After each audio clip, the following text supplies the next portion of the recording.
Muito bem, olá você, tudo de bom? Estamos chegando para mais uma edição dos nossos encontros aqui pelo vozdecaxias.com.br, por aqui Edinho Soares, trazendo para você a nossa programação, os nossos programas nessa semana especial falando sobre saneamento, né? O marco legal do regulatório do saneamento, né? Nós vamos estar acompanhando essa semana esse assunto que veio à pasta, veio em voga, esse assunto que deveria já há muito tempo ter sido trabalhado na consciência dos brasileiros, essa informação que já deveria ser tratada em audiências públicas, essa informação que não deveria ficar circunscrita a um núcleo político, já deveria há muito tempo estar nas mãos da sociedade civil, ter sido debatida em audiências públicas pelas associações de moradores de bairro, ter sido espalhado ao conhecimento, né, de todas as ordens, né, das entidades civis, né, da nossa sociedade. Já devíamos estar com esse assunto muito bem pautado, muito bem adiantado, e, acima de tudo, o despertamento coletivo, o senso coletivo, um despertamento para essa questão que é tão vital e tão importante. Nosso programa de hoje, né, nós vamos estar abordando para você sobre os índices de que visa, né, o Brasil, as metas e os riscos, né, que essas metas vão trazendo. Vamos falar um pouquinho hoje sobre urbanidade, vamos falar um pouquinho sobre ruralidade. Hoje nós vamos aproveitar para pautar tudo isso. Nós vamos falar para você sobre os desafios das nossas infraestruturas, vamos falar para você também, né, alguns riscos que pode estar incorrendo no meio de tudo isso, e vai levar para você, então, muitas informações, né? Nós vamos estar levando para você muitas informações referente a tudo isso, para deixar você mais assertivo e mais propositivo no seu embate, no seu entendimento. No programa anterior, né, nós vimos sobre a questão do ciclo das águas. Se você não acompanhou, vai lá atrás ver isso, né? É tão bonito, é tão lindo de ver a engenharia humana trabalhando. Claro que isso perpassa ao longo de muitos anos de estudos. Um estudo viabiliza e sustenta o estudo de outra pessoa. Então, por isso que é importante a ciência, né? A ciência para e passo, junto com o estudo de caso, sobre os estudos de métodos, sobre os estudos, né, feitos qualitativos, quantitativos, são tão importantes, né? Porque eles vão criando base para as futuras gerações não precisar estar perdendo tempo nisso tudo, se baseia naquele estudo e aprimora. E nós vamos ao longo dos anos aprimorando, né? Aprimorando cada vez mais. E agora nós temos que caminhar para um momento muito importante, que é este momento de sabermos, compreendermos muito sobre estas questões das águas. E eu faço um convite muito importante para você, para que acompanhe os nossos programas. Nós vamos estar falando aqui em 5 edições. Esta é a nossa segunda edição. Se você não acompanhou a primeira edição, eu sugiro a você acompanhar a primeira edição, porque a primeira edição vem explicar para você sobre o lixo. Nós falamos sobre drenagem, ou seja, o manejo das águas pluviais, algo tão importante. Só se lembram disso qualquer cidadão ou os políticos quando a casa alaga, né? Quando a água entrou em casa, alagou, o pessoal lembra da boca de lobo que está lá na rua, lembra da caixa de coleta, lembra, né, da caixa de ligação, lembra do tubo, né, que o tubo está lá enterrado. Ninguém lembra dele, né? Ninguém lembra dele. Aí vai ver, reclama da prefeitura, taca-lhe o pau no prefeito, fala mal dos vereadores, vereador vai para a tribuna no plenário, xinga prefeito, xinga secretário de obras, e aí no final das contas o pessoal vai ver, tá entupido de lixo. Por quê? Porque o lixo também faz parte desse ciclo, né? Se nós não tivermos uma eficiência nesse recurso, no manejo desse recurso, no manejo desses resíduos sólidos, consequentemente nós vamos estar fadados, né, a todo um fracasso de que esse marco legal do saneamento veja. Esse marco do saneamento, ele quer dar um salto quantitativo e qualitativo nas questões ambientais, né, nas questões dos ecossistemas, mas também na qualidade de vida, que respalda-se através da saúde humana, da condição da saúde humana. E o Brasil, nos países, né, muito atrasados nisso. Quando a gente fala terceiro mundo, o Brasil se engloba nessa questão. Ainda faltam muitas coisas. Nós podemos estar hoje largamente avançados em muitas coisas no país, mas no básico, as coisas básicas, as coisas que estão, né, nas mãos da nosso Estado, e não estou aqui fazendo um voto dizendo que a privatização é a solução para tudo, mas estou dizendo que essas coisas, por vezes, gestores passam com verdadeira escuridão. deixa apagados e as coisas não evoluem como tem de evoluir. Nós falamos para você então, né, a partir desse momento, que tudo isso se respalda num pacote de qualidade de vida e de saúde pública. Falamos para você sobre os ciclos da água, que lindo, né? A água vem até a tua moradia, ela faz o trabalho que tem que fazer de higienização, depois ela é afastada, ela tem que passar por linhas de tratamento. Falamos sobre o lixo, falamos sobre a chuva, a importância de tudo isso e fechamos para você com os 4 pilares, então, que trazem um impacto muito significativo. Uma coisa que faltou abordar no programa anterior, eu acho que não é o objetivo central da discussão, mas é importante você saber que o valor venal do seu imóvel, né? O valor venal, o que é o valor venal? Explica para nós. É um valor atribuído médio, né? Um valor característico médio avaliado de avaliação do teu imóvel. Ele cresce muito dependendo do zoneamento que você se encontra. Dependendo das condições de acesso a esses recursos, o seu imóvel passa a valer mais. Mas o que isso é importante? Eu não vou vender meu imóvel. Mas se caso tu precisar de uma carta de crédito no banco, você vai hipotecar a tua casa, vai levar sua casa para poder deixar de garantia, que você tem esse ativo para isso, né? Você vai mostrar um valor venal muito robusto, né? Muito robusto. Eles vão olhar lá, nossa, a casa do fulano vale tantos mil, então ele tem acesso a tantos mil de empréstimo. Aí você pega esse empréstimo e faz reinvestimentos, né? Você pode fazer reinvestimentos, até mesmo uma sala comercial, né? Exemplo aqui, uma outra coisa, que possa rentabilizar, voltar mais rentabilidade para você e você crescer com os seus ativos. Claro que o objetivo aqui não é falar de economia, mas para você entender como que essa arma auxilia no financiamento do apartamento dos filhos, no auxílio, né, para pagamento dos estudos. Então tem uma série de questões aqui que envolve tudo isso, que isso também traz, né, uma dignidade muito grandiosa. Mas enfim, não era o foco, mas também nós podemos avaliar nesse sentido, né, a importância de nós avançarmos nisso tudo, a qualidade, né, do PIB, a capacidade de renda, a capacidade do uso de melhores recursos. Já pensou um impacto positivo nesse sentido? E diminui cada vez mais as necessidades de acesso à saúde. Começa a sobrar dinheiro na saúde, começa a sobrar e rentabilizar recursos, né, para que as pessoas possam ter valores monetários para serem aplicados em outras áreas de suas vidas. Já pensou quanto você gasta de remédio? Quanto você gasta de questões para diversas doenças contraídas ao longo dos anos, por vezes causado por essas ineficiências. Nós temos aqui um dos nossos programas que retrata bem direitinho quando um determinado médico, um clínico geral, ele vai atuar numa UBS local, ele vai atuar numa UBS de uma certa localidade e ele mergulha num estudo, né? Eu me esqueci o nome do documento, mas é um documento que vem apontar para ele, como se fosse um TCC, né? Um levantamento prévio de toda a regionalidade de saúde que ele vai atender. E lá vai estar. Essas pessoas não estão sendo atendidas com água, essas pessoas não têm dificuldade de esgotamento sanitário, aqui não tem tratamento. Então o que ele vai saber? Ele vai saber que cóleras, ele vai saber que coisas estomacais, doenças bactericidas, virais, tudo isso fará presente na sua rotina. Então ele já tem acesso prévio a esse documento que vai indicar para ele o que ele vai estar enfrentando ali.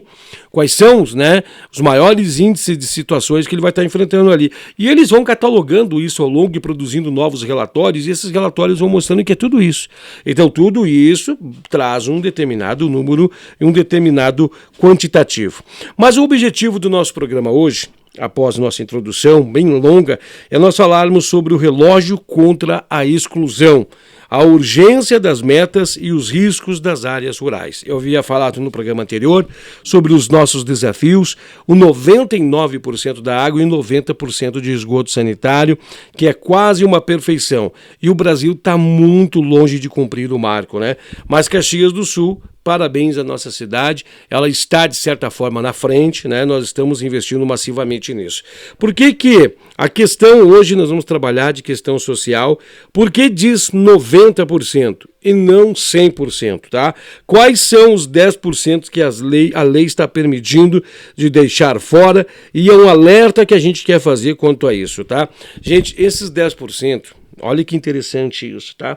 A partir do momento que foi começado a debater esse marco, inclusive, ele teve revisões, ele teve decretos, ele está tendo reavaliações, ele está tendo estimulação de prazo.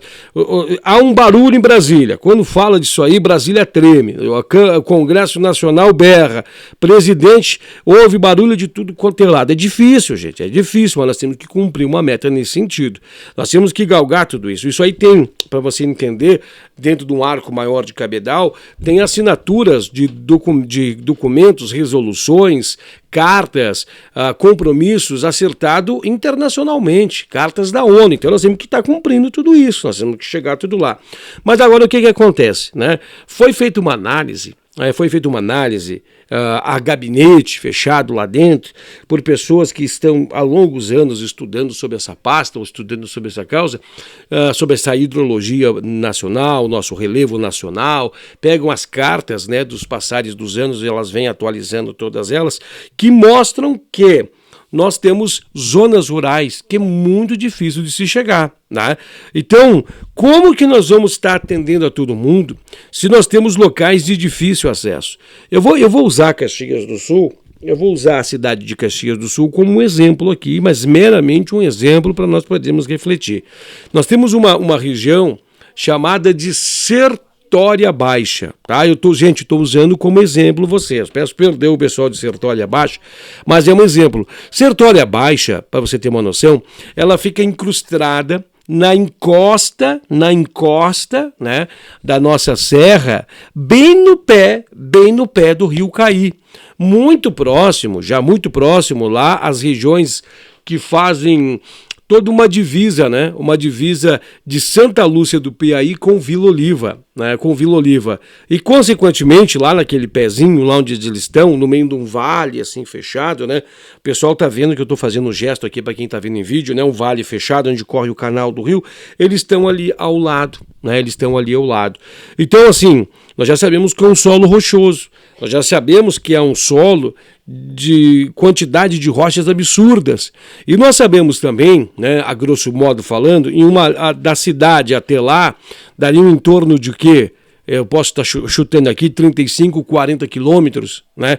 Eu estou deduzindo mais ou menos por uma linha quase reta. Eu estou tentando imaginar isso. Posso estar errado nesses cálculos e digo para você que estou. Agora você analisa como é que vai levar o recurso lá, né? Vamos supor, linha reta não vai.